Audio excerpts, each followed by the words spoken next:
სწორედ ახლა ამ წამს, როცა ამ მასალას უყურებთ, თქვენს ტვინში 86 მილიარდი ნეირონი აქტიურდება. ქმნიან ისეთ რთულ შაბლონებს, რომ ჩვენ ახლახან ვიწყებთ გაგებას, როგორ ბადებენ ისინი აზრებს, მოგონებებს და თვითშეგნებას. მაგრამ რა მოხდება თუ გეტყვით, რომ ეს პროცესი არასოდეს სრულდება? რომ ინფორმაცია, რომელიც ქმნის თქვენს შეგნებას, ფიზიკური კანონებით არ შეიძლება განადგურდეს. დიახ, თქვენი სხეული მიწას მიეცემა, თქვენი ტვინი გაიშლება, მაგრამ შეგნება ის არის ინფორმაცია. და კვანტური მექანიკის ერთ-ერთი ფუნდამენტური კანონი ამბობს, ინფორმაცია არასოდეს ქრება სამყაროდან. ის ტრანსფორმირდება, გადადის ერთი მგომარენი ამბობს, ინფორმაცია არასოდეს ქრება სამყაროდან. ის ტრანსფორმირდება, მაგრამ თქვენ, სიტყვა დანაშაული, შეიძლება არ იყოს მხოლოდ იმისთვის, რომ გადადის ასე და ისე, რადგან ის თუ იქნება რაღაც სახის დანაშაული და ამას სჭირდება გამოკლება სამყაროდან, ამას არ შეიძლება. ამიტომ შეგიძლიათ განაცხადოთ რომელიმე მშვიდად ჩათარგულებულ სახელზე. მე ვარ ნიკოლოზ რომანოვი და სადღაც გამოვდივარ და გამეშვება თურქეთი. ვთი მდგომარეობიდან მეორეში, მაგრამ არ გაქრება, არასოდეს. ეს ჟღერს როგორც ეზოთერიკა ვიცი. ფიზიკოსები ამ სიტყვების გაგონებაზე გაღიზიანდებიან, რადგან ბევრჯერ ნახეს, როგორ იყენებენ კვანტურ ფიზიკას ყველაფრის გასამართლებლად, კრისტალებით მკურნალობიდან ექსტრასენსორულ უნარებამდე. უმეტეს შემთხვევაში ეს სრული სისულელია. მაგრამ რა მოხდება თუ ამ ყველაფრის უკან რაღაც მეტია? რა მოხდება თუ კავშირი შეგნებასა და მატერიას შორის არ არის ფსევდომეცნიერული ფანტაზია, არამედ რეალური დამთხევა იმ პრინციპებს შორის, როგორც მუშაობს ჩვენი გონება და როგორც აგებულია რეალობა ფუნდამენტურ დონეზე. სანამ უარს იტყვით, მომეცით რამდენიმე თუთი. მეცნიერული საფუძვლები, რომელსაც დღეს განვიხილავთ, ნამდვილად გასაოცარია. 2030 წელს ასტროფიზიკოსმა ფრანკო ვაცამ და ნეირობიოლოგმა ალბერტო ფელეტიმ გააკეთეს რაღაც უპრეცედენტო. იმავე ანალიტიკური ინსტრუმენტების გამოყენებით, მათ შეადარეს ადამიანის ტვინის ქსელური სტრუქტურა სამყაროს მასშტაბურ სტრუქტურას. რაც აღმოაჩინეს, ვერ აიხსნება მარტივად. კოსმოსური ქსოვილი მუქი მატერიიდან და გალაქტიკებიდან ფლობდა იგივე სტატისტიკურ თვისებებს, როგორც ნეირონული ქსელები თქვენს თავში.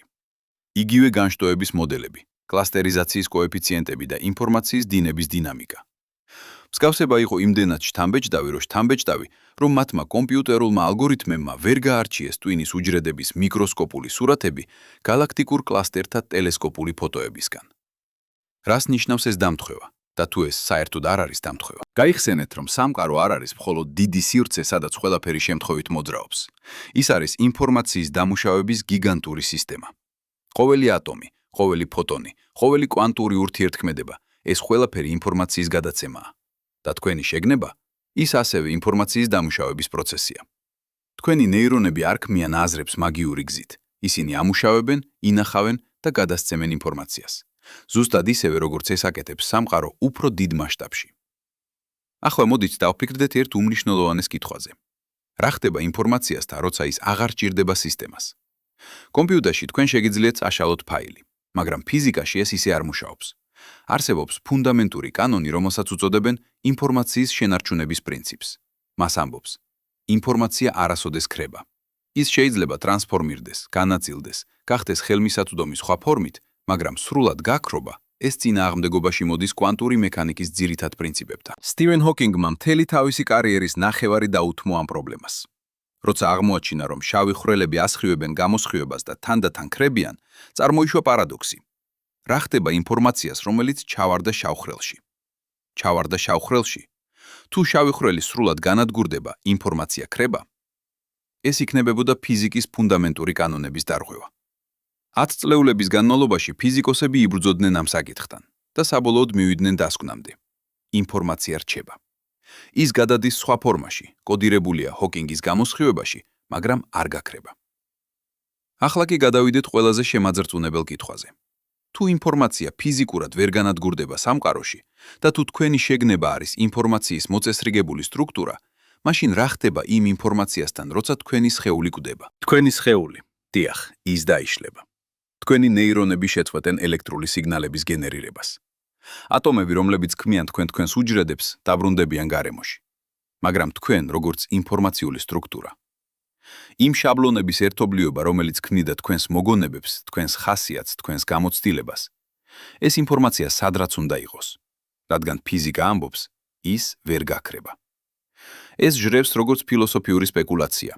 რის სპეკულაცია, მაგრამ არ არის. ეს არის პირდაპირი შედეგი იმისა, რაც ჩვენ ვიცით კვანტური მექანიკის შესახებ. და რაც უფრო ღრმად ჩაუღრმავდებით, მით უფრო უცნაურ მტკიცებულებებს ხვდებით. მაგალითად, განიხილეთ კვანტური დაგროვება. ორი მუხლი, რომლებიც ერთხელ ურთიერთქმედებდნენ, რჩებიან დაკავშირებულნი. რამდენი მანძილიც არ უნდა გაყოფდეს მათ. შეცვალეთ ერთის მდგომარეობა და მეორე მყისიერად პასუხობს. თითქოს მათ შორის არსებობს უხილავი ძაფი, რომელიც სივრცეს ვერ გაწყვეტს. ალბერტ აინშტაინი უწოდებდა ამას საშინელ მოქმედებას მანძილზე და ვერ ითანხმებოდა, რომ ბუნება ასე მუშაობს. მაგრამ ექსპერიმენტები მრავალჯერ დაადასტურა. ეს რეალურია. რას ნიშნავს ეს თქვენთვის პირადად? ეს ნიშნავს, რომ ყოველი ატომი თქვენს სხეულში, რომელიც ოდესმე ურთიერთქმედებდა სხვა ატომებთან, ვარსკვლავებში, პლანეტებზე, სხვა ადამიანებში, ინარჩუნებს კვანტურ კავშირს. თქვენ ფიზიკურად დაკავშირებული ხართ სამყაროს ისტორიასთან, ატომურ დონეზე. და ეს კავშირები არ იშლება სიკვდილის შემდეგაც. ვიცი, რაზე ფიქრობთ ახლა. ეს ყველაფერი ჟღერს ძალიან ლამაზად, მაგრამ სად არის მტკიცებულება? სად არის მექანიზმი, რომელიც აიხსნის, როგორ შეიძლება შეგნება იარსებოს სხეულის გარეშე? სწორედ ამ კითხვებზე პასუხის გასაცემად ჩვენ უნდა გავიგოთ, რა არის ნამდვილად შეგნება ფიზიკური თვალსაზრისით. თქვენი ტვინი არის ორგანო. ის აწონის დაახლოებით 1400 გრამს, მოიხმარს 40 ვატ ელექტროენერგიას და შეიცავს 86 მილიარდ ნეირონს. მაგრამ თქვენი შეგნება, თქვენი განცდა არსებობისა, თქვენი აზრები, თქვენი მოგონებები, ეს არ არის თავად ატომები ან უჯრედები. ეს არის ის გზა, როგორაც ისინი ორგანიზებულნი არიან. ეს არის შაბლონი, სტრუქტურა, ინფორმაციის დინების გზა. წარმოიდგინეთ რამოდენიმე წამით. თქვენ არ ხართ ნივთიერება, თქვენ ხართ პროცესი. დინარის მსგავსი. დინარი არ არის წყალი. წყალი მუდმივად იცვლება, მიედინება და იცვლება ახლით. მაგრამ დინარე როგორც ფორმა რჩება. მისი მოხვევები, მისი დინება, მისი ხმა, ეს ყველაფერი შენარჩუნებულია, მიუხედავად იმისა, რომ წყლის ცალკეული მოლეკულები მუდმივად იცვლება. ზუსტად ასევე, თქვენი სხეულის ატომები მუდმივად იცვლება. ყოველი შვას, ყოველი საკვების მიღება, ყოველი უჯრედის გაახლება, თქვენი მატერია ცვლის. გამოთვალეთ, ყველა ატომი თქვენ სხეულში სრულად იცვლება დაახლოებით 7 წელიწადში ერთხელ. მაშინ რატომ რჩებით თქვენ? რადგან თქვენ არ ხართ ატომები. თქვენ ხართ ის გზა, როგორაც ისინი ორგანიზებულნი არიან. თქვენ ხართ შაბლონი, სტრუქტურა, ინფორმაცია. და ახლა მოდით დაუბრუნდეთ ჰოკინგის შავი ხვრელების პარადოქსს. რადგან სწორედ აქ იწყება ყველაზე საინტერესო. როცა ფიზიკოსები დაადგინეს, რომ ინფორმაცია არ იკარგება შავ ხვრელში, მათ მოუწიათ ეღიარებინათ რაღაც ფუნდამენტური. ინფორმაცია არ არის მხოლოდ აბსტრაქტული კონცეფცია. ის არის ფიზიკური რეალობის ძირითადი თვისება, ისევე რეალური, როგორც მასა ან ენერგია. ფაქტობრივად, ზოგიერთი თანამედროვე ფიზიკური თეორია ამტკიცებს, რომ ინფორმაცია არის ყველაზე ფუნდამენტური. მატერია და ენერგია შეიძლება იყოს მხოლოდ ინფორმაციის გამოვლინების ფორმები.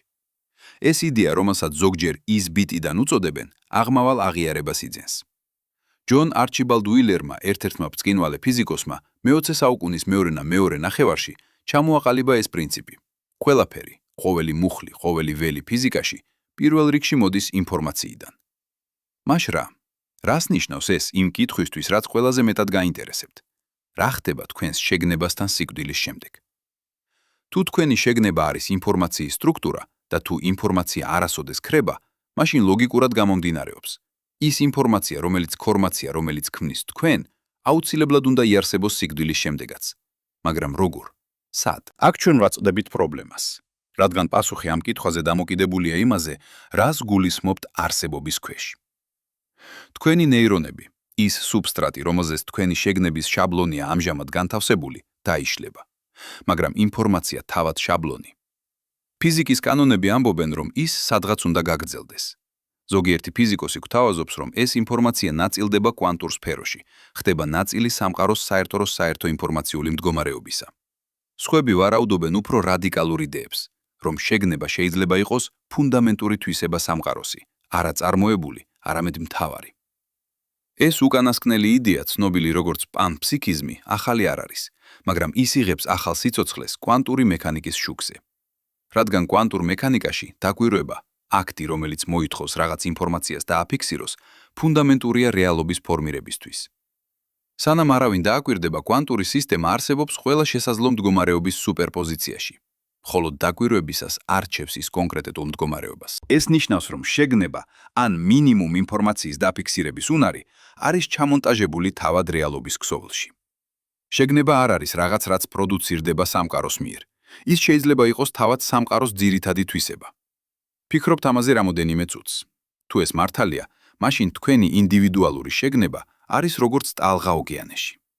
ტალღა აქვს ფორმა, მოძრაობა, თვითმყოფადობა, მაგრამ ის არ არის გამიჯნული ოკეანისგან. როცა ტალღა ეცემა ნაპირს და კვდება, წყალი არ ქრება. ის უბრუნდება ოკეანეს. ფორმა იცვლება, მაგრამ არს ირჩება. შეიძლება თქვენი შეგნება ასევე მოქმედებს. როცა თქვენი twin-ი წყვეტს მუშაობას, შეიძლება თქვენი ინდივიდუალური შეგნების ტალღა უბრალოდ უბრუნდება კვანტურ ოკეანეს, საიდანაც მოვიდა. ინფორმაცია არ იკარგება, ის უბრალოდ ინტეგრირდება უფრო დიდ სტრუქტურაში, მაგრამ რა დარჩება თქვენგან ამ პროცესში? აქ არის ყველაზე რთული კითხვა. რადგან თქვენი მეობა, თქვენი თვითმყოფადობა არის ის, რაც აფორმირებს ამ ინფორმაციას კონკრეტულ გზაზე. და თუ ეს სტრუქტურა შენარჩუნებულია რაიმე ფორმით, მაშინ თქვენგან რაღაც მნიშვნელოვანი რჩება. გაიხსენეთ კვანტური დაგროვების იდეა. ყოველი მოლეკულა თქვენს სხეულში, რომელიც ოდესმე ურთიერთქმედებდა სხვა მოლეკულებთან, ინარჩუნებს კავშირს. თქვენი ცხოვრების განმავლობაში თქვენ ურთიერთქმედებდით უამრავ ადამიანთან, ადგილთან, სისტემასთან. თითოეული ამ ურთიერთქმედების დატოვა კვანტური კავშირი, ინფორმაციის ნაწილი, რომელიც კოდირებულია სამყაროს კვანტურ მდგომარეობაში. როცა თქვენი სხეული კვდება, ეს კავშირები არ იშლება. ისინი რჩებიან, როგორც ნაწილი სამყაროს კვანტური ქსოვილისა. გარკვეული აზრით, თქვენ არა როგორც ცალკე ეგო, არამედ როგორც ინფორმაციული სტრუქტურა, გრძელდებით იმ გავლენის საშუალებით, რაც გქონდათ რეალობაზე. ეს არ არის მეტაფორა, ეს არის ფიზიკა. ყოველი სიტყვა, რაც წარმოთქვით, ქმნის ბგერის ტალღებს, რომლებიც გაფანტულად, თუმცა უსასრულოდ, ვრცელდებიან სივრცეში. ყოველი აზრი, რაც გქონდა, შექმნა ნეირონული შაბლონი, რომელმაც გავლენა მოახდინა თქვენს ქცევაზე, რამაც გავლენა მოახდინა სხვებზე, რამაც გავლენა მოახდინა მათზე. ინფორმაციის ჯაჭვი ვრცელდება, გადადის ერთი ფორმიდან მეორეში, მაგრამ არასოდეს ჩერდება. მაშ, სად მიდის თქვენი სული სიკვდილის შემდეგ? შესაძლოა არასწორი კითხვა გვაქვს. სად გულისხმობს ადგილს, ლოკაციას, მაგრამ ინფორმაცია არ მდებარეობს ადგილას ისე, როგორც ფიზიკური ობიექტები. ის არის კოდირებული კვანტურ სისტემებში, ნაწილდება მათ შორის ისე, როგორც ჰოლოგრამის სურათი, ნაწილდება მთელ ფირფიტაზე. ჰოლოგრამის ნებისმიერ ნაწილში შეიცავს ინფორმაცია მთელი სურათის შესახებ. ასევე შეიძლება იყოს თქვენი შეგნებაც. არა კონცენტრირებული ერთ ადგილას, არამედ განაწილებული, კოდირებული უამრავ კვანტურ კავშირში, რომლებიც თქვენ შექმენით თქვენი ცხოვრების განმავლობაში. რას ფიქრობთ ამ იდეაზე? ქმნის თუ არა ის ნუგეშს სიკვდილის წინაშე? ან პირიქით, მეტად აკომპლექსებს არსებობის საიდუმლოს? დარჩით ჩემთან, რადგან ახლა ჩვენ უნდა გავიგოთ, როგორ მუშაობს ეს პროცესი უფრო დეტალურად და რისთვის ეს ჩვენ უნდა ჩაუღრმავდეთ კვანტური მექანიკის საიდუმლოებებს. იმ დარგში, სადაც ინტუიცია გვიღალატებს და რეალობა უფრო უცნაურია ვიდრე ფანტაზია. ეხლა რაც ჩვენ გავიგეთ, რომ ინფორმაცია არასოდეს ქრება, დროა ჩაუღრმავდეთ იმ უცნაურ სამყაროს, სადაც ეს კანონები მართლაც მუშაობს. კვანტური მექანიკა ეს არის ის დარგი ფიზიკაში, რომელიც აღწერს რეალობას ყველაზე მცირე მასშტაბებზე, ატომების და ელემენტარულ ნაწილაკთა დონეზე. და სწორედ აქ, ამ მიკროსკოპულ სამყაროში, ჩვენი ჩვეულებრივი ინტუიცია სრულიად გვიღალატებს. წარმოიდგინეთ ელექტრონი. ჩვენი მაკროსკოპული გამოცდილებიდან გამომდინარე, ველით რომ ის არის პატარა ბურთი, რომელიც ატარებს ელექტრულ მუხტს და მოძრაობს კონკრეტული ტრაექტორიით. მაგრამ კვანტურ მექანიკაში ელექტრონი არის რა ზუსტად? ის არ არის ბურთი. ის არც ისაა ტალღა, თუმცა ზოგჯერ იქცევა როგორც ტალღა. სინამდვილეში, სანამ ვიმდე არ გაზომავთ მას, ელექტრონი არსებობს ყველა შესაძლო მდგომარეობის სუპერპოზიციაში ერთდროულად. ეს არ არის მეტაფორა ან გამარტივებული ახსნა, ეს არის ბუნების რეალური მუშაობის გზა. ელექტრონი ნამდვილად არის აქ და იქ ერთდროულად, მანამ სანამ არ დააგვირდებით. როცა აგვირდებით, ის არჩევს ერთ მდგომარეობას, მაგრამ რომელს და რატომ? ამაზე პასუხი ვერავინ იცის. ეს არის ერთ-ერთი ყველაზე ღრმა საიდუმლოება თანამედროვე ფიზიკაში. ჩვენ შეგვიძლია გამოვთვალოთ ალბათობები, შანსი რომ ელექტრონი არ მოჩნდება კონკრეტულ ადგილას, მათემატიკური სიზუსტით, რომელიც დადასტურებულია მილიარდობით ექსპერიმენტით. მაგრამ თუ რატომ მოხდა კონკრეტული შედეგი და არა სხვა? აბსოლუტური საიდუმლო. ნილს ბორი, ერთ-ერთი კვანტური მექანიკის მამა, თქვა ცნობილი სიტყვები. ვინც არ არის შოკირებული კვანტური მექანიკით, ის არ გაიგო მას. ალბერტ აინშტაინი, რომელიც არასოდეს შეეგუა კვანტური მექანიკის ვერბალური ინტერპრეტაციისთვის, უწოდებდა ამას საშინელი მოქმედება მანძილზე და სანამ სიკვდილამდე ეძებდა გზას, როგორ ეჩვენებინა, რომ კვანტური მექანიკა უნდა იყოს არასრული თეორია, მაგრამ ექსპერიმენტებმა მრავალჯერ დაადასტურა, კვანტური მექანიკა მართალია. და მისი გაუგებრობა არ არის ჩვენი ცოდნის ნაკლებობა. ეს არის თავად რეალობის ბუნების უცნაურება. განვიხილოთ ცნობილი ორი ბზარის ექსპერიმენტი. წარმოიდგინეთ ეკრანი ორი ვიწრო ბზარით და სინათლის წყარო. როცა ფოტონები სინათლის ნაწილაკები გადიან ამ ბზარებზე და ხვდებიან ეკრანზე უკან, ისინი ქმნიან ინტერფერენციის შაბლონს. მოხაზული ზოლები, სინაცოლები სინათლისა და ჩრდილის, რაც დამახასიათებელია ტალღებისთვის. ეს თავისთავად გასაოცარი არ არის. სინათლეს აქვს ტალღის თვისებები, ეს ჩვენ დიდი ხანია ვიცით. მაგრამ აი რაც ნამდვილად უცნაურია, თუ გაუშვებთ ფოტონებს ერთ-ერთს, ერთდროულად მხოლოდ ერთი ფოტონი, თქვენ მაინც მიიღებთ ინტერფერენციის შაბლონს. როგორ შეიძლება ერთი ფოტონი ჩაიარა ორივე ბზარზე ერთდროულად და ჩაურიოს თავის თავს? პასუხი: ის ნამდვილად გადის ორივე ბზარზე ერთდროულად. სანამ არ დააკვირდებით, ფოტონი არსებობს სუპერპოზიციაში, სადაც ის გადის მარცხნივ და მარჯვნივ ერთდროულად. მხოლოდ როცა ვცდილობთ დავადგინოთ, რომელი ბზარით გაიარა, ის არჩევს ერთს. და აი სადაც ყველაზე უცნაური იწყება. როცა დააკვირდებით, ინტერფერენციის შაბლონი ქრება. თქვენი დაკვირვების მოქმედებამ შეცვალა შედეგი. არა იმიტომ, რომ თქვენ ფიზიკურად ჩაერიეთ ფოტონში, არამედ იმიტომ, რომ თქვენმა დაკვირვებამ გახადა მისი მდგომარეობა კონკრეტული. ფიქრობთ ამაზე. დაკვირვება. აქტი, რომელიც მოითხოვს შეგნებულ აღქმას ან მინიმუმ ინფორმაციის დაფიქსირებას, სulis ფიზიკურ რეალობას. რეალობა არ არის იქ გარეთ, მოცემული და უცვლელი. ის ფორმირდება ურთიერთქმედებისას, დაკვირვებისას, ინფორმაციის ფიქსირებისას. ეს ნამდვილად ნიშნავს, რომ შეგნება თამაშობს ფუნდამენტურ როლს რეალობის ფორმირებაში. ეს არის ერთ-ერთი ყველაზე კამათიანი კითხვა თანამედროვე ფიზიკაში. ზოგიერთი ფიზიკოსი, მათ შორის ევგენ ვიგნერი, რომელმაც მიიღო ნობელის პრემია ფიზიკაში 1971 წელს, აცხადებდა, რომ დიახ, შეგნება აუცილებელია კვანტური ტალღის ფუნქციის კოლაფსისთვის. სხვები ამბობენ, რომ არა, საკმარისია ნებისმიერი ურთიერთქმედება გარემოსთან, რომელიც ფიქსირებს ინფორმაციას, შეგნება არ არის საჭირო. მაგრამ ეს მაინც ტოვებს კითხვას. რა არის ინფორმაციის დაფიქსირება? როდის ითვლება, რომ ინფორმაცია ფიქსირებულია? და ვის ან რისთვის? ჯონ ფონ ნეიმანმა, ერთ-ერთმა ბრწყინვალე მათემატიკოსმა მე-20 საუკუნის, მკაცრად დაამტკიცა, რომ კვანტური მექანიკის მათემატიკა მოითხოვს, რომ გაზომვის პროცესში გარეთ იყოს მინიმუმ ერთი ელემენტი, რომელიც არ ექვემდებარება კვანტურ კანონებს. ის დაარქვა აბსტრაქტული ეგო. რა არის ეს ეგო? ეს შეიძლება იყოს შეგნება? ამ კითხვებზე პასუხი არავის აქვს, მაგრამ ის რაც ცხადია. კვანტური მექანიკის ცენტრში დგას ინფორმაციის იდეა. და ინფორმაცია, როგორც ვთქვით, არასოდეს ქრება. ახლა გადავიდეთ შემდეგ უცნაურ თვისებაზე, კვანტურ დაგროვებაზე.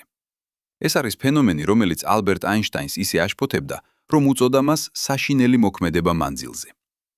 წარმოიდგინეთ ორი ელექტრონი, რომლებიც ერთხელ ურთიერთქმედებდნენ და შემდეგ გაიხუნან მილიარდობით კილომეტრით. კვანტურ მექანიკაში ისინი შეიძლება დარჩნენ დაგროვებულნი. ნიშნავს, რომ ისინი ყველა პრაქტიკული მიზნებისთვის არიან ერთი სისტემა, მიუხედავად მანძილის სილისა. თუ გაზომავთ ერთის სპინს და აღმოაჩენთ, რომ ის ზემოთ არის მიმართული, მეორის სპინი მყისიერად იქნება ქვემოთ მიმართული.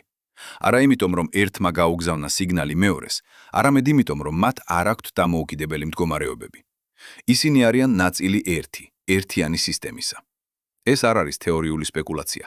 1964 წელს ფიზიკოსმა ჯონ ბელმა ჩამოაკალიბა მათემატიკური თეორემა, რომელიც აჩვენებს, თუ კვანტური მექანიკა სწორია, კვანტური დაგროვება უნდა არსებობდეს და უნდა დარღვეოდეს ის, რასაც ჩვენ უწოდებთ ლოკალურ რეალიზმს. იდეა, რომ ობიექტებს აქვთ კონკრეტული თვისებები და შეუძლიათ გავლენა მხოლოდ საკუთარ უშუალო გარემოზე. 10 წლეულების განმავლობაში ფიზიკოსები ატარებდნენ ექსპერიმენტებს ბელის თეორემის შესამოწმებლად. ყოველი ექსპერიმენტი ადასტურებდა, კვანტური დაგროვება რეალურია. ობიექტებს არ აქვთ დამოუკიდებელი თვისებები, სანამ არ გაიზომება. და მათ შეუძლიათ მხისიერად გავლენა მოახდინონ ერთმანეთზე ნებისმიერ მანძილზე. ამ ფუნდამენტური ნაშრომებისთვის ფიზიკოსები ალენ ასპექტი, ჯონ კლაუზერი და ანტონ ცაილინგერი მიიღეს ნობელის პრემია ფიზიკაში 2022 წელს. რას ნიშნავს ეს თქვენთვის? ეს ნიშნავს, რომ ყოველი ატომი თქვენს სხეულში, რომელიც ოდესმე ურთიერთქმედებდა სხვა ატომთან, ვარსკვლავებში, პლანეტებზე, სხვა ადამიანებში, ინარჩუნებს კვანტურ კავშირს. თქვენ არა მხოლოდ ქიმიურად, არამედ კვანტურადაც კავშირში ხართ სამყაროს ისტორიასთან. და აი სადაც ყველაფერი უკავშირდება სიკვდილის კითხვას. თუ თქვენი შეგნება არის ინფორმაცია, კოდირებული თქვენი ნეირობის შაბლონ თქვენი ნეირონების შაბლონებში და თუ ეს შაბლონები კვანტურად დაგროვებული არიან სამყაროსთან, მაშინ თქვენი სიკვდილი არ ანადგურებს ამ ინფორმაციას. ის უბრალოდ ანთავისუფლებს მას სხვა ფორმაში, ხდება ნაწილი სამყაროს საერთო კვანტური მდგომარეობისა. გაიხსენეთ ჰოლოგრამის მეტაფორა, რომელსაც ვახსენეთ ადრე. ჰოლოგრამის ყოველ ნაწილში შეიცავს ინფორმაცია მთელი სურათის შესახებ. გაგვეთეთ ჰოლოგრამა ნახევრად და ორივე ნახევარი აჩვენებს მთელ სურათს უბრალოდ ნაკლები გარჩევადობით. ეს არის იმის გამო, რომ ინფორმაცია არ არის ლოკალიზებული, ის განაწილებულია. ზოგიერთი ფიზიკოსი გთავაზობს, რომ მთელი სამყარო შეიძლება იყოს ჰოლოგრაფიული. ეს იდეა, ცნობილი როგორც ჰოლოგრაფიული პრინციპი, წამოვიდა შავი ხვრელების თეორიული შესწავლიდან და ახლა არის ერთ-ერთი ყველაზე აქტიურად განვითარებადი მიმართულება თეორიულ ფიზიკაში. ჰოლოგრაფიულ პრინციპში მთელი ინფორმაცია სამგანზომილებიანი სივრცის შესახებ შეიძლება იყოს კოდირებული მის ორგანზომილებიან ზედაპირზე, ისევე როგორც სამგანზომილებიანი სურათი კოდირებულია ორგანზომილებიან ჰოლოგრამულ ფირფიტაზე. თუ ეს მართალია, მაშინ ყველაფერი, რაც ოდესმე მოხდა სამყაროში, მათ შორის თქვენი მთელი ცხოვრება, ყოველი აზრი, ყოველი მოგონება, შეიძლება იყოს კოდირებული სამყაროს ზედაპირზე, მისი საზღვრებზე. და თუ ეს მართალია, ინფორმაცია ნამდვილად არასოდეს იკარგება. ის უბრალოდ გადადის ერთი რეპრეზენტაციიდან მეორეში. მაგრამ აქ ჩნდება ლეგიტიმური კითხვა. მაშინ რატომ არ ვიგრძნობთ ამ კავშირს? თუ ჩვენ ნამდვილად კვანტურად დაკავშირებულები ვართ მთელ სამყაროსთან, რატომ გვეჩვენება, რომ ვართ იზოლირებული, ცალკე ინდივიდები? პასუხი მდგომარეობს პროცესში, რომელსაც უწოდებენ დეკოჰერენციას. როცა კვანტური სისტემა ურთიერთქმედებს თავის გარემოსთან, განსაკუთრებით თბილ, რთულ გარემოსთან, როგორიც არის თქვენი სხეული, მისი დელიკატური კვანტური მდგომარეობა სწრაფად დეკოჰერირდება, კარგავს თავის კვანტურ თვისებებს და იწყებს მოქმედებას კლასიკური ობიექტის მსგავსად. ეს არის მიზეზი, რატომ ჩვენ ხედავთ კონკრეტულ ობიექტებს კონკრეტულ ადგილებში და არა სუპერპოზიციას ყველაფრის. ჩვენი მაკროსკოპული სამყარო მუდმივად გაზომვას უწევს თავის თავს თავისი უამრავი შიდა ურთიერთქმედების საშუალებით, რაც კოლაფსირებს კვანტურ სუპერპოზიციებს კლასიკურ რეალობად. მაგრამ და ეს არის გადამწყვეტი. დეკოჰერენცია არ ანადგურებს ინფორმაციას. ის უბრალოდ გადადის სადღაც, კოდირდება გარემოს უდიდეს რაოდენობა ხელმიუწვდომ დეტალებში. პრინციპში, თუ შეგიძლიათ ფაუკური ადევნოთ ყველა ატომს და მათ ურთიერთქმედებებს, შეგიძლიათ აღადგინოთ დაკარგული ინფორმაცია. პრაქტიკაში ეს შეუძლებელია, მაგრამ ფუნდამენტურად ფიზიკის კანონები ამბობენ, რომ ინფორმაცია კვლავ არსებობს. გაიხსენეთ სტივენ ჰოკინგის შავი ხვრელების პარადოქსი. ჰოკინგმა აჩვენა, რომ შავი ხვრელები ასხივებენ რადიაციას და თანდათან ქრებიან. მაგრამ თუ ყველა ინფორმაცია, რაც ჩავარდა შავ ხვრელში, განადგურდება, როცა შავი ხვრელი აორთქლდება, ეს დაარღვევს ინფორმაციის შენარჩუნების პრინციპს, ერთ-ერთ ყველაზე ფუნდამენტურ კანონს კვანტურ მექანიკაში. 10 წლეულების დებატების შემდეგ ფიზიკოსთა უმეტესობა ახლა ვარაუდობს, რომ ინფორმაცია არ კარგავს. ის კოდირებულია ჰოკინგის გამოსხივებაში, თუმცა ძალიან შიფრულ ფორმაში. ანალოგიურად, როცა თქვენი სხეული კვდება, ინფორმაცია, რომელიც ქმნიდა თქვენ შეგნებას, არ განადგურდება. ის კოდირდება თქვენი ატომების შემდგომ მდგომარეობაში, გარემოში, კვანტურ ველებში, რომლებთანაც ისინი ურთიერთქმედებენ. ფიქრობთ ამაზე? თქვენ არ ხართ იზოლირებული სისტემა, რომელიც უბრალოდ გაქრება სიკვდილის შემდეგ. თქვენ ხართ პროცესი, ინფორმაციის დინება, რომელიც მუდმივად ცვლის ფორმას, მაგრამ არასოდეს წყდება სრულად. ეს შეიძლება ჟღერდეს როგორც ნუგეში ან როგორც ცივი ფაქტი. ეს დამოკიდებულია თქვენს პერსპექტივაზე. მაგრამ ეს არის ის, რასაც ფიზიკა გვეუბნება. და ახლა ჩვენ წავიდეთ კიდევ უფრო ღრმად, რათა გავიგოთ, რა შეიძლება ნიშნავდეს ეს კონკრეტულად თქვენი თვითმყოფადობისთვის, თქვენი მესთვის. რადგან აქამდე ჩვენ საუბრობდით ინფორმაციაზე აბსტრაქტულად. მაგრამ თქვენი მე არ გრძნობს თავს როგორც აბსტრაქტული ინფორმაცია. ის გრძნობს კონკრეტულად, სუბიექტურად. არსებობს რაღაც, რასაც ფილოსოფოსები უწოდებენ ქვალია. თქვენი გამოცდილების თვისებრივი სუბიექტური ხასიათი. წითელის ხილვის განცდა, ყავის სუნის აღქმა, სიყვარულის გრძნობა. შეიძლება თუ არა ეს ყველაზე ინტიმური სუბიექტური ასპექტი თქვენი არსებობისა იყოს რედუცირებული უბრალოდ ინფორმაციამდე. და თუ ასეა, რა ხდება მასთან სიკვდილის შემდეგ? ეს კითხვები გვიყვანს პირდაპირ შეგნების ყველაზე ღრმა საიდუმლოებასთან. და სწორედ ასთან, და სწორედ აქ, ფიზიკა და ფილოსოფია ერთმანეთს ხვდებიან ყველაზე მოულოდნელი გზით. თქვენ ახლა იჯდეთ და კითხულობთ ამ სიტყვებს, ან უსმენთ ამ ხმას. დაფიქრდით რამდენიმე წუთს იმაზე, თუ რა მიმდინარეობს თქვენს ტვინში ამ წამს. 86 მილიარდი ნეირონი ასხივებენ ელექტრულ იმპულსებს, ქმნიან შაბლონებს, რომლებიც რაღაცნაირად ჯადოსნურად ბადებენ თქვენს განცდას ამ მომენტისა. მაგრამ როგორ ხდება ელექტრული აქტივობა გამოცდილებად? ეს პრობლემა, ცნობილი როგორც ძიმე პრობლემა შეგნებისა, ჩამოაყალიბა ფილოსოფოსმა დევიდ ჩალმერსმა 1985 წელს. ადვილი პრობლემები შეგნებისა. როგორ ამუშავებს ტვინი ინფორმაციას, როგორ აკონტრაკონტროლებს ქცევას, ძნელია, მაგრამ პრინციპში გასაგებია. ის არის ნევრობიოლოგიის, გამოთვლითი მეცნიერების, ფსიქოლოგიის საკითხი. მაგრამ მძიმე პრობლემა სულ სხვაა. რატომ არსებობს სუბიექტური გამოცდილება საერთოდ? რატომ არ შეიძლება ტვინი იმუშაოს როგორც ზომბი, ამუშავებდეს ინფორმაციას, მიიღებდეს გადაწყვეტილებებს, მოქმედებდეს სამყაროში, მაგრამ უკან მიღმა არავინ იყოს სახლში, არავინ გამოცდიდეს ამ ყველაფერს. ნევრობიოლოგები გვიჩვენებენ, რომელი ნაწილები ტვინის აქტიურდებიან, როცა თქვენ გრძნობთ შიშს, ხედავთ წითელ ფერს, ფიქრობთ მათემატიკურ პრობლემაზე. ისინი შეუძლიათ მიუთითონ კონკრეტული ნეირონული ქსელები, ნეიროტრანსმიტერული სისტემები, ელექტრული შაბლონები. მაგრამ არც ერთი ამ ახსნა განმარტება არ გვეუბნება, რატომ არსებობს შიში როგორც სუბიექტური განცდა, რატომ წითელი გამოიყურება სწორედ ისე, როგორც გამოიყურება თქვება თქვენთვის. ზოგიერთი ფილოსოფოსი და მეცნიერი ამბობს, რომ ეს პრობლემა არის ილუზია, რომ შეგნება არაფერია მეტი ტვინის აქტივობისა და როცა ჩვენ სრულად გავიგებთ ნეირობიოლოგიას, საიდუმლოება გაქრება. მაგრამ სხვები, მათ შორის რამდენიმე ძალიან სერიოზული ფიზიკოსი და ფილოსოფოსი, ამბობენ, რომ არა. რომ შეგნება შეიძლება იყოს რედუცირებული მხოლოდ ფიზიკურ პროცესებად, რადგან შეგნებას აქვს თვისებები, რომლებიც არც ერთ ფიზიკურ სისტემას არ აქვს. მაგალითად, თქვენს გამოცდილებას აქვს სუბიექტური, კერძო ხასიათი, რაღაცაა, რასაც ნიშნავს იყო თქვენ. ფიზიკური ობიექტები, მათ შორის ტვინები, არ არიან სუბიექტური. ისინი აღწერადი არიან მესამე პირის პერსპექტივიდან, ობიექტურად. როგორ წარმოშობს ობიექტური სუბიექტურს? ეს არის პუნქტი, სადაც ზოგიერთი დამფიქრებული ადამიანი წამოვიდა ძალიან რადიკალური იდეით, რომ შეგნება არ არის პროდუქტი ფიზიკური რეალობისა, არამედ თავად ფიზიკური რეალობის ფუნდამენტური ასპექტი. ეს პოზიცია უწოდებენ პანფსიქიზმს. იდეა, რომ შეგნება რაღაც საბაზისო დონეზე არის ფუნდამენტური თვისება მატერიისა, ისევე ფუნდამენტური როგორც მასა ან ელექტრული მუხტი. ეს ჟღერს როგორც ეზოთერიკა, ვიცი, მაგრამ ის არ არის.